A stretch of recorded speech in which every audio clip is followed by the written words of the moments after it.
This is Built for Love, where we explore self awareness, growth, and real transformation. Because love isn't something we chase, it's something we're built for. Welcome to The Pulse, Built for Love's awareness episode, where we break down the top stories of each month across news, entertainment, and health and wellness. Each month, we take a step back and look at what's been happening because awareness and growth go hand in hand. And the more aware we are, the more intentional we can be. Every month, we bring you a curated snapshot of the top stories that define the month. This month, we'll be talking about the White House Correspondents' Dinner shooting, Artemis II, Mamdani's first 100 days as mayor, and the Live Nation lawsuit. Entertainment wise, we're also getting into Coachella, Charlize Theron, Euphoria, and Michael Jackson. For health and wellness, this month, our focus is on burnout, why it's happening, how people are being affected, and ways to navigate it. But before we dive into those topics, let's take a post check for April, Eddie.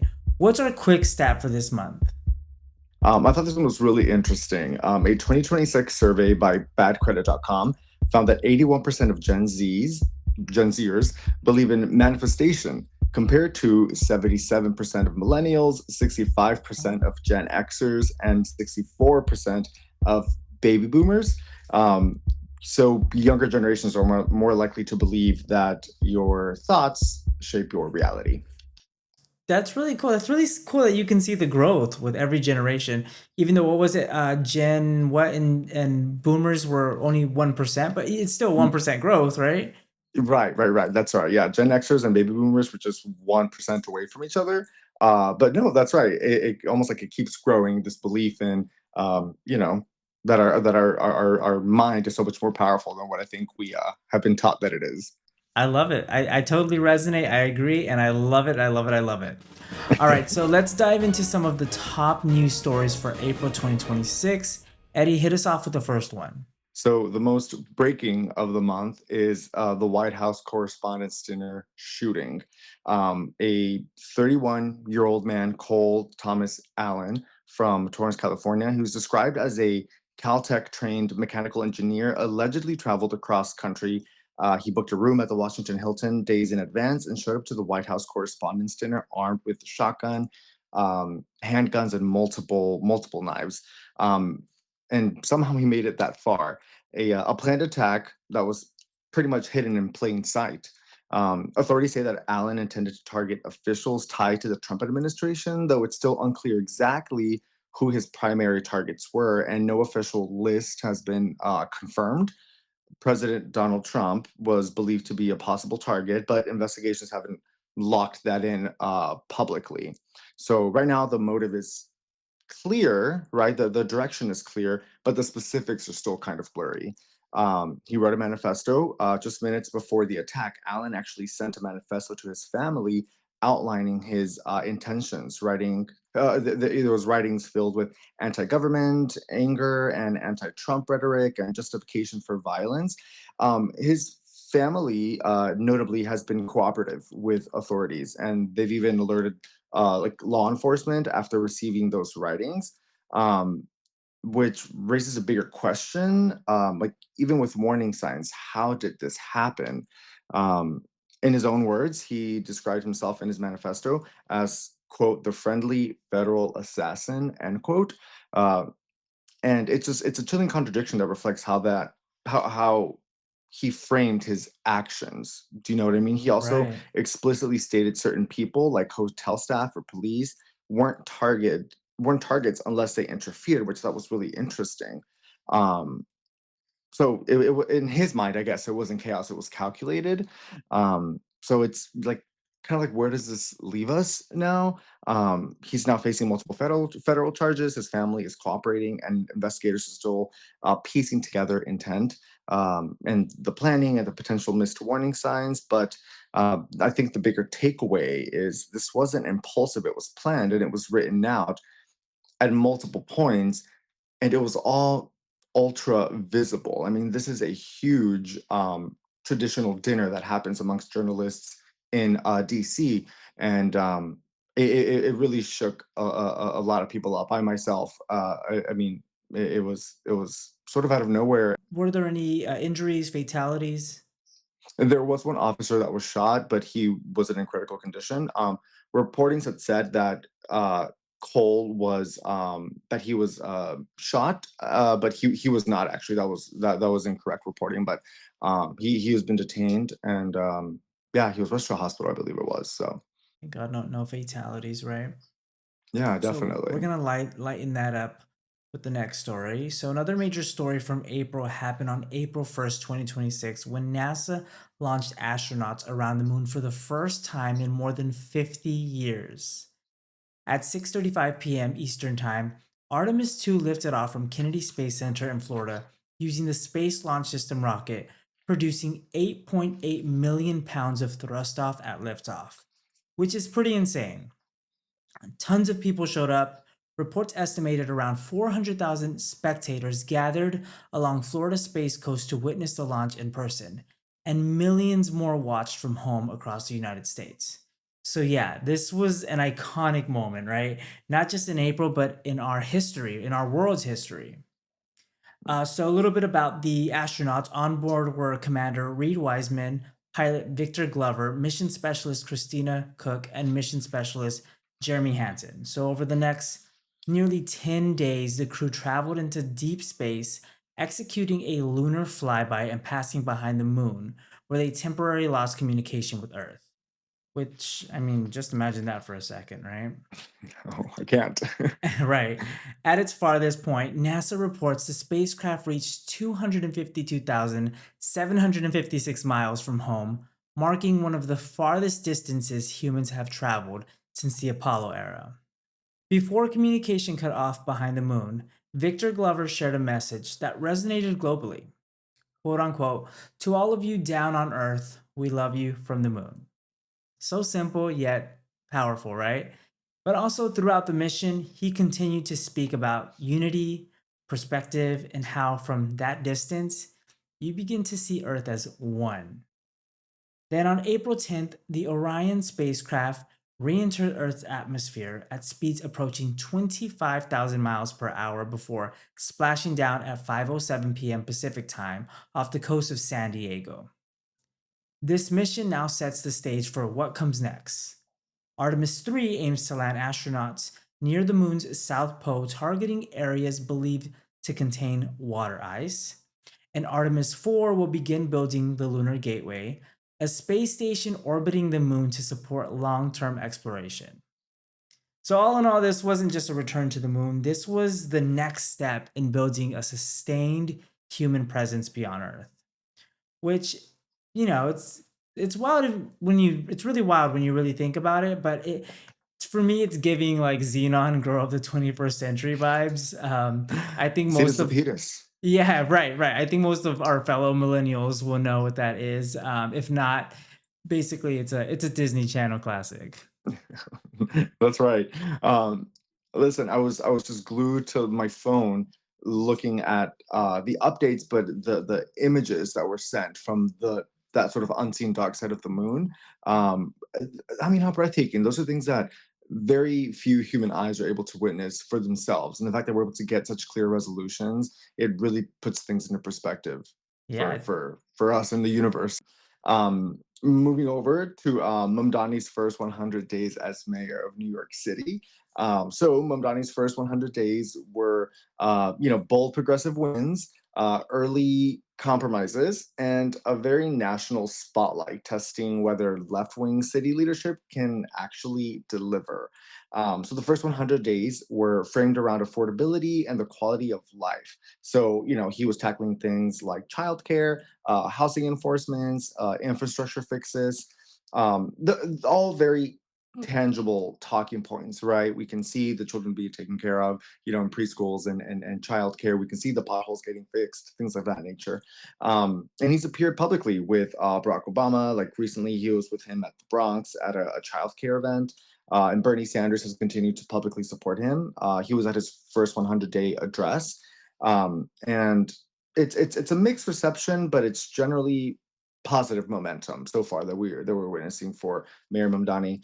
He's got 48% approve. This is from a mayor's poll. 48% approve of his first 100 days as mayor, and what he's come and shown up with, and how he has delivered. 30% disapprove, and 23% are still unsure. I think a part of that was because there's a couple of walkbacks or pivots that he made. One of the bigger ones was fast free buses. And if you live in New York City, you know that the MTA and public transit is essential for every single day. So when he was promising these fast free buses, people, rightly so, got very excited. But those will not be happening until 2026. Instead, a scaled down pilot program pivot has sort of taken the reins instead. And it was reported that the fast free buses weren't going to be able to happen just because there's a funding gap, and the state government controls the MTA, not just New York City. So yeah, it'll be interesting to see where the next 100 days go after this. I mean, I think in general, the first 100 days tends to be a good solid like settlement period. So yeah, I'm excited. We'll see where the next 100 days take us. Yeah, definitely, it's exciting. So, also something that's happening right now is a pretty major legal battle going on that could seriously change the live music industry, and it revolves around Live Nation and Ticketmaster. Quick rewind. So, back in 2010, these two merged, and that basically created a powerhouse that touches everything, promoting shows, owning or partnering with venues, and selling the tickets start to finish. They are in it. Then on May 23rd, 2024, the US Department of Justice, along with 30 state and district attorneys general, filed an antitrust lawsuit saying they're running an illegal monopoly, which is not exactly a light accusation. And that group actually grew to around 40 states backing it. So this wasn't a small deal at all. Fast forward to March 2026 when the trial starts and things immediately get messy. On March 9th, the DOJ announces a surprise settlement with Live Nation. No buildup, no warning, it just drops, and it caught everyone off guard. The states, the public, even the judge who basically said this was entirely unacceptable, along with 30 states that said, no, no, no, no, no, we're not doing that, and are keeping that case going.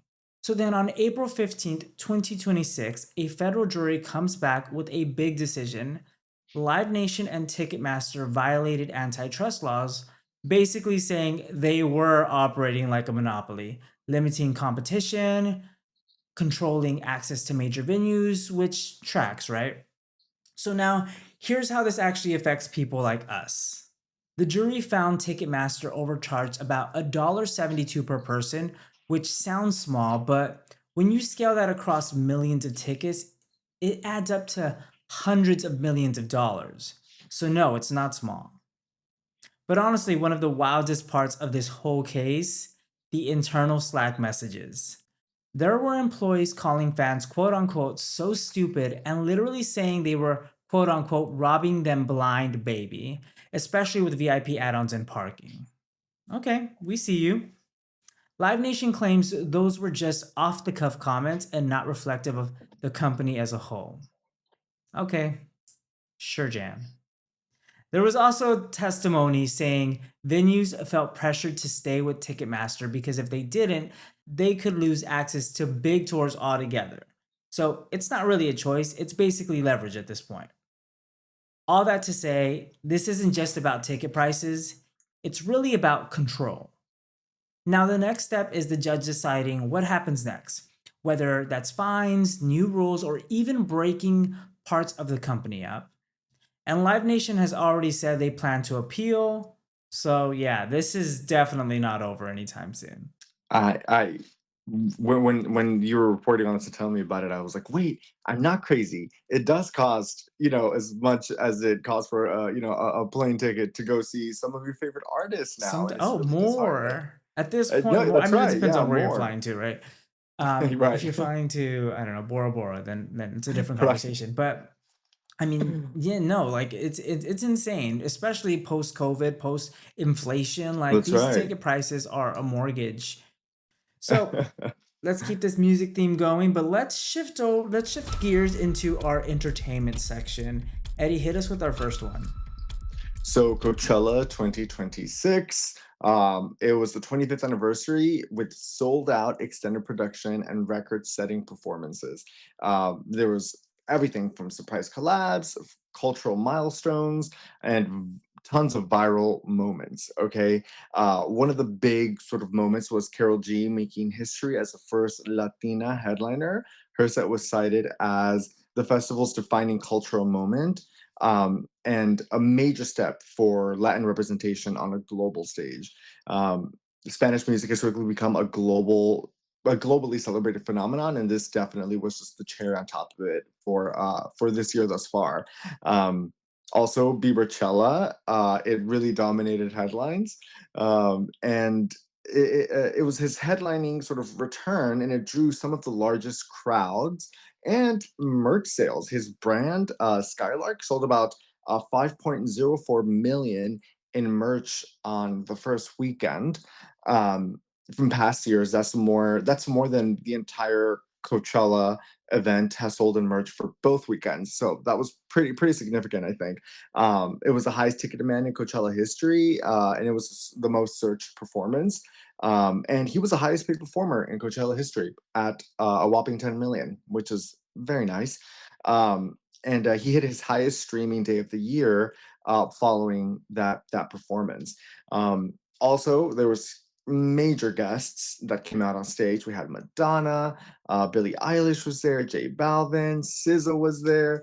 And this year also there was this huge sort of trend on TikTok where I think now this year, unlike prior years, there was a lot of collaborations and sponsorships going on between major brands. I think before you would see major brands sponsoring major like celebrities, at Coachella. Now you have all kinds of brands sponsoring influencers, both major and micro influencers alike. I thought that was really interesting this year. What really intrigued me, aside from the music aspect, of course, this year at Coachella was I think the marketing that went into it from a lot of different standpoints. So Wow, that's really cool though that brands are starting to expand in that way. I think I mean that means that some of these people aren't even paying for their tickets, which part of them, right? That's really cool. right.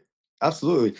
There was actually a trend on TikTok that was like, if you had a brand of something that you consume often, a brand that you consume often, what would it be, and who would sponsor you to go to Coachella? Mine is Trader Joe's. Okay, I'm there every single day, especially the one on 72nd and Broadway.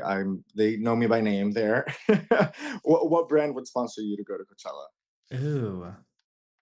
You know what? I'm gonna say any water brand. I don't drink alcohol, so I'm always like that person that's asking for water. Yeah, any water brands, man. I mean, I'd be out there like making sure everybody was hydrated and quenched. So any water brands, Fiji, Smart Water, any of you guys, Hit them I'll up, be your guys. guy Hit them next up. year. I'll be your guy next year. Yeah, yeah. So, another one of the most powerful entertainment conversations this month has been around Charlize Theron, and it's happening in two very different ways. One, her new Netflix thriller Apex, which premiered on April 24th, and two, her deeply personal New York Times interview featured on The Daily. So, let's start with the film. On the surface, Apex is a high intensity survival story with Charlize playing a climber being hunted in the wilderness. And right away, people were watching it. Within the first weekend, it hit number one on Netflix in the US and even reached number one globally across dozens of countries. So clearly, this got attention. Now, critically, the response has been mixed. Some called it slick and visually strong, while others felt the story was familiar, predictable. Like like we've seen this version before, right? And honestly, both can be true. Charlize is doing what she always does, fully committed, physical, grounded, but the story itself doesn't always meet her at that level, which you feel if you know what I mean. So, yes, the film is part of the conversation, but what's really been capturing attention is what Charlize shared off screen. In her interview on The Daily, she opened up about growing up in a violent home in South Africa and one of the most traumatic moments of her life. When Charlize was just 15 years old, the night her mother shot and killed her father in self defense. She spoke about the fear, the unpredictability, and how trauma is often not just one moment, but everything that came before it.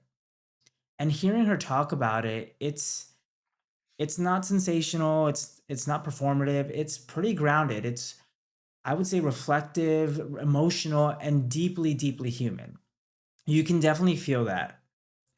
Honestly, it's the kind of interview that I'd actually recommend people to go listen to because it gives you a completely different view of who she is beyond the screen, and it also reframes her career. Charlize has become known for physically demanding roles, right? But she's also spoken about the real cost of them, including two elbow surgeries after Apex, multiple surgeries from the old guard, cracked teeth and dental work from Atomic Blonde, and even a neck injury that left her close to paralysis. Now that's Jeez. next level commitment. So while Apex was the release, the bigger story was Charlize herself and how her real life experiences with trauma, resilience, and survival continue to show up in the roles that she chooses, which honestly puts everything into perspective for me. She's a beast, you know? Perspective for sure. Every time I think about Charlize Theron, I think about Academy Award winner. I think that like Dior commercial for the perfume. I think just so stunning. I think about this beautifully stunning, serious, almost like method actress. But with this interview and her giving us a glimpse into who she really is and how what she's endured in life, it allows me to have a bigger appreciation and respect for her because Yeah, she's yeah. not just a really talented actress. She's a person who's had very intense trauma happen to her, and Hmm. she's been able to sort of like transmute that into her craft, you know? Right. Euphoria season 3, it's pretty out of this world so far, I would say, and not for the best reasons, or at least according to a lot of the reception so far, right? So this highly anticipated return of the very addictive drama after about a 4-year wait. It's a long time. Although there was huge numbers in the viewership. It was about 8.5 million. There has been an even bigger reception of like mixed to negative leaning sort of feedback.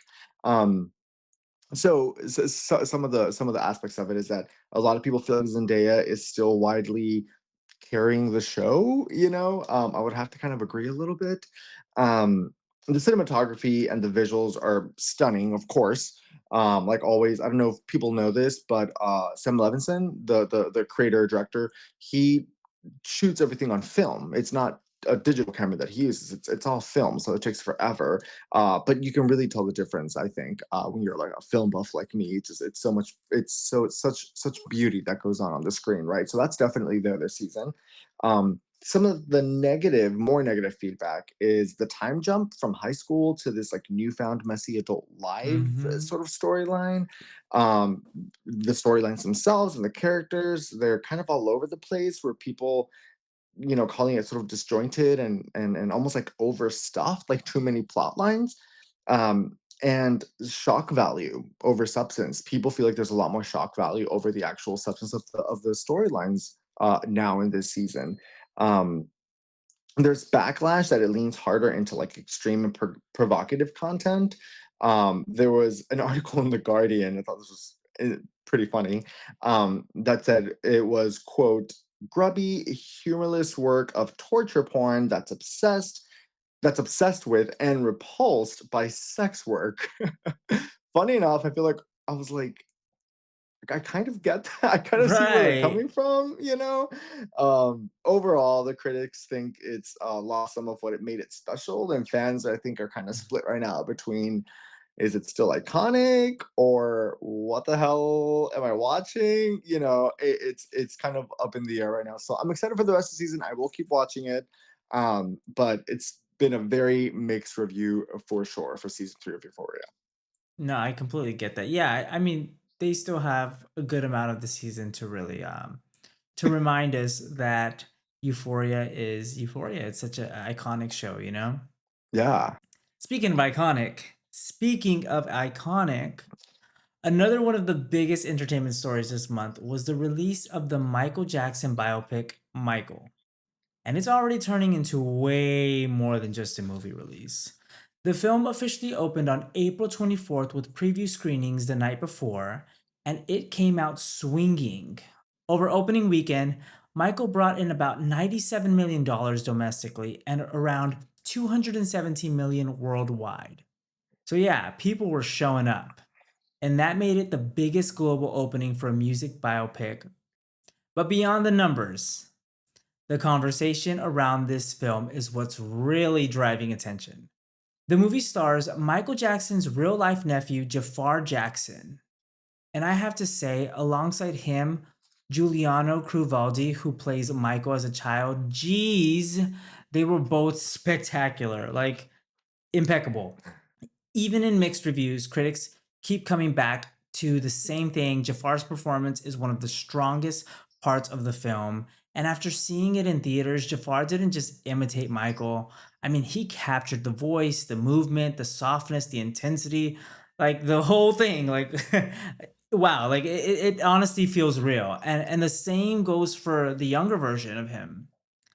Now, the tension is that while the movie delivers the spectacle, the music, the choreography, the nostalgia, some critics are saying it plays things safe and avoids the more complicated parts of Michael Jackson's life. That includes the 1993 allegations when Michael Jackson was accused of child sexual abuse.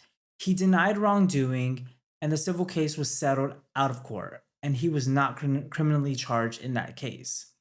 Reports say the film originally included material tied to that chapter, but those scenes were removed because of legal restrictions, leading up to $15 million in reshoots. Like that's a big adjustment, you know? And Wow. then there's the family conversation. Because while the film shows a lot of the Jackson family, there are some very noticeable absences. Rebby Jackson, Randy Jackson, and Janet Jackson are not featured in the movie. And for me, Janet not being there, it's a kind of a pretty big deal because Yeah. yes, this is Michael's story, but Janice is a huge part of the Jackson family legacy. So yeah, you definitely notice. And Latoya Jackson did comment and say that Janet was asked to be involved and kindly declined. So, of course, you know, you respect her wishes, but that definitely adds another layer to the conversation, right? Because overall, this film isn't just about who made it into the movie, it's about legacy, it's about family, it's about who gets included in the story and who chooses not to be part of it. So now Michael is sitting at the center of a much bigger conversation, not just about the music or the performance, but about memory, truth, legacy, and who ultimately gets to reshape the story after someone is gone. Now, I will say personally, I would 100% recommend going to see it. And quick spoiler alert, heads up, if you don't want to hear this next part, skip ahead like 10 seconds. The film actually ends around the Victory Tour era when Michael announces what becomes the final tour with his brothers. And you see him stepping into that next phase of his career, and then it cuts to to be continued. And I'll be honest, I personally haven't felt this excited for it to be continued since Wicked Part 1 ended and we had to wait a whole year for Part 2. I'm I'm seeing it this weekend, and I'm so excited. Okay, um, the reception that I keep seeing, it's all over. It's dominated. I think because the press tour is going on right now, it's dominating my for you page. And listen, I've always known and accepted and celebrated Michael Jackson as just an icon in music, forever changed music, right? Um, but I'm so excited to watch this because I feel like it's gonna have that sort of reawakening that happened with an entire generation, almost like in Bohemian Rhapsody, where people watched it and they instantly fell in love Right. with Queen all over again. 100%. I'm excited for this to happen with Michael 100%. Jackson, 100%. Yep. Absolutely. and all of that really brings us here because it's not just about what's happening around us, it's also what's happening internally inside of us. This month's health and wellness section is going to be about burnout. So, one of the biggest ongoing conversations in health and wellness right now, especially as we move through April 2026, is burnout. And I think that what's important is understanding that burnout is not just being tired, it's not just needing a day off or a vacation. The World Health Organization actually defines burnout as a syndrome that results from chronic workplace stress that has not been successfully managed. And it shows up as exhaustion, mental distance, even cynicism, and a reduced sense of effectiveness. So, this is deeper, right? This is about people feeling disconnected from what they're doing while still having to show up and perform. And as of 2026, the most recent global workplace data is still reflecting a pretty intense reality. We're seeing historically low engagement levels across the workplace. And that lack of engagement is directly tied to burnout. It's costing companies trillions globally in lost productivity, but more importantly, it's costing people their mental and emotional well being. And what's also being reported right now is that about half of the workers are experiencing moderate to high levels of burnout stress or anxiety. So this isn't isolated. This is something a lot of people are quietly navigating every single day. And what I found really interesting is how burnout doesn't always look dramatic. It doesn't always look like someone breaking down, crying. Sometimes it looks like someone becoming more irritated at small things or getting sick more often, pushing Mhm. themselves harder instead of resting. And that's the part people miss because burnout doesn't always look like falling apart. Sometimes it looks like functioning while slowly disconnecting from yourself. And this is not just a you problem, it's a modern life problem. It's something that we all experience, no matter what our jobs are, no matter what our home life is, our age. And I wanted to ask friends and loved ones that have different backgrounds and different things on their plates and different lives what burnout felt like for them and when they experience it. I have a dear friend who is a business owner, who is also a wife and a mother. Interestingly enough, she said she doesn't experience burnout quite as much at work, only because work is her grounding. You know, there's a Mm. right and wrong way for her business to run. So that's what keeps her really grounded, and she really, really enjoys that. As someone who knows her personally, she's totally, is extremely her work ethic is unmatched. That always brings her some calmness and stability. When she does experience burnout, it's with things that aren't to do with that, you know, things outside of work. um, Another friend was saying that he experiences burnout when work when work crosses that line and it crosses that barrier from work to personal life. When he has to start taking on things outside of work, he has a very, very high up position in his field, and he has several people that report to him. So I can understand how easy it is for maybe sometimes work to come home with him. But he notices when that does happen, when that line starts to get blurred, the burnout really sets in. Another friend was describing that he experiences burnout when he feels like he has to be emotionally giving and consistently be on for others. He works in mental health. And so I can only imagine how he has to do that a lot. He has to give a lot of himself and be quite present. Uh, and I think, like with all of us, when we have a certain we have a certain threshold of that, and when that gets depleted, that burnout definitely sets in. Yeah, I think it's really cool that you're bringing up different aspects of different parts of people's lives where they're getting burned out. It's I was thinking about this from a work perspective because that's one of the big conversations in April for health and wellness. But in general, Of people course. are getting burned out at home, as a spouse, as a parent, as a friend, as you know, in different aspects of your life. So as we talk about the ways that we can help guide people in navigating burnout, it's you know we can tie those in. So the first one that I want to bring up is tracking your stress patterns so that you can see what is actually draining you, right? So anything like smartwatches, Aura rings, and any devices that can track your heart rate would be great. Absolutely. I recently got a new Apple Watch. I had to upgrade, and I enabled that sort of like heart monitoring setting. I thought, oh, why not? I'm a runner, so it'll be, it's interesting, right? It's important. And I found myself that when I was in situations, not where I was in full on fight or flight, but where my heart rate was elevated, but I wasn't working out, and it would notify me. And I was able to step back and go, okay, I'm not gonna lie. That situation I was in was making me feel a little stressed, and I was able to to identify it. And I think with our rings, with our watches, a lot of us have them.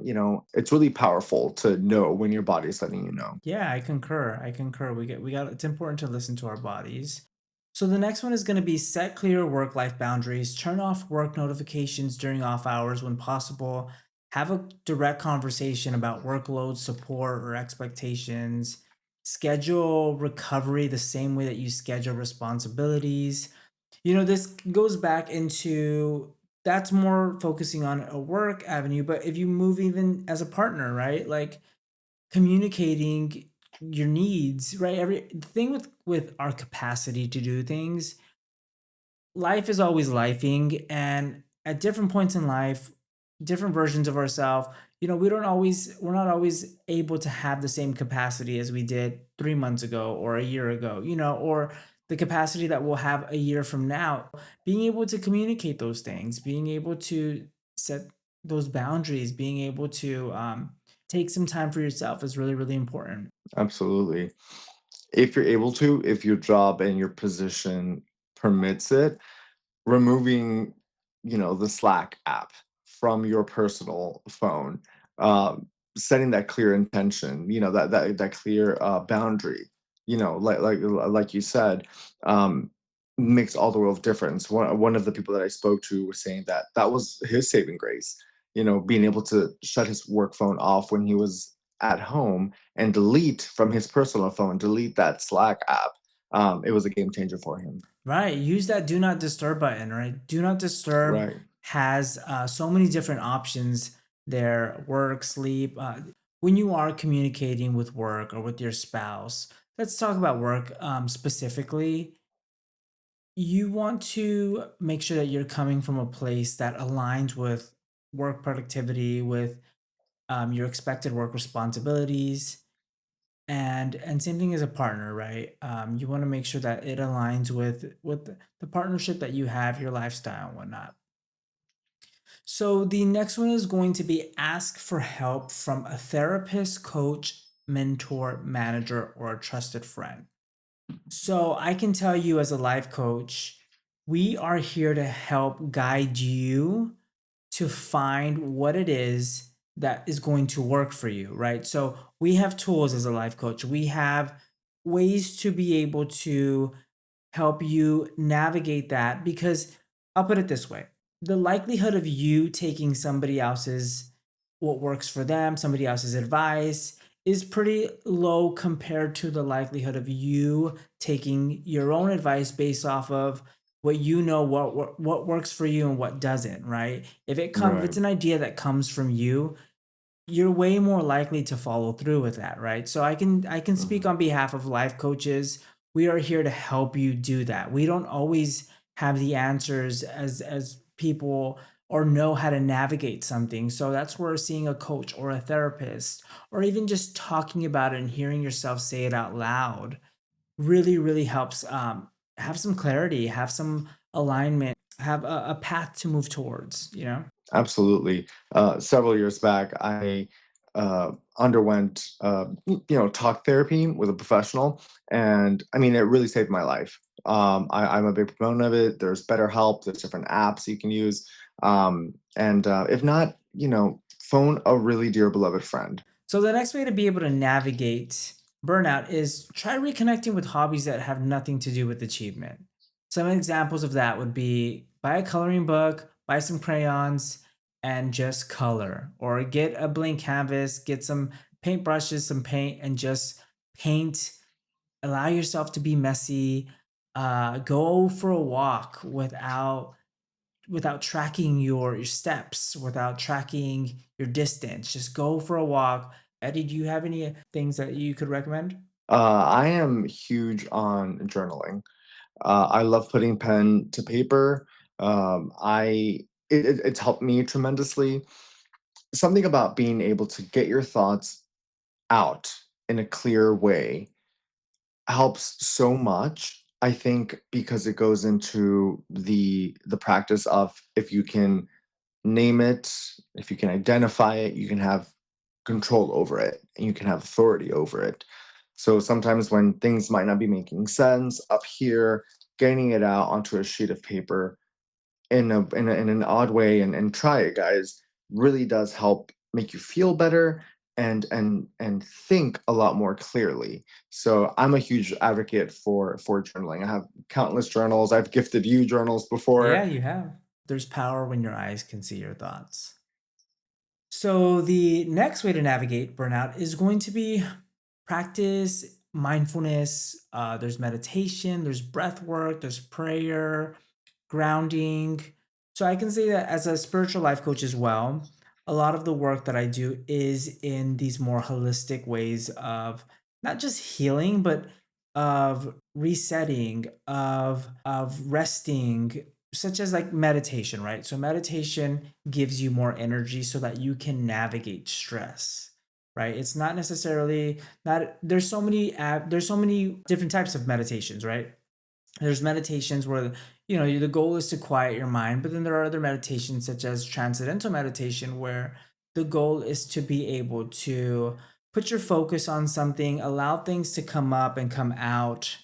I've been a meditation coach for the last 9 years, and I can tell you as somebody who still does it as much as I can, it is something that really really keeps my stress levels down. We're human. We all got bills. We all got partners. We all got coworkers. We all got life going on, right? Mhm. Breath work as well allows you to just like be in the moment, all of these things. But the thing is you have to seek what's interesting to you, what speaks to you, right? I can recommend any of these things to you, but if it doesn't resonate with you, you're not going to do it. You're not going to run with it. So try Googling different things and see what speaks to you. You never know.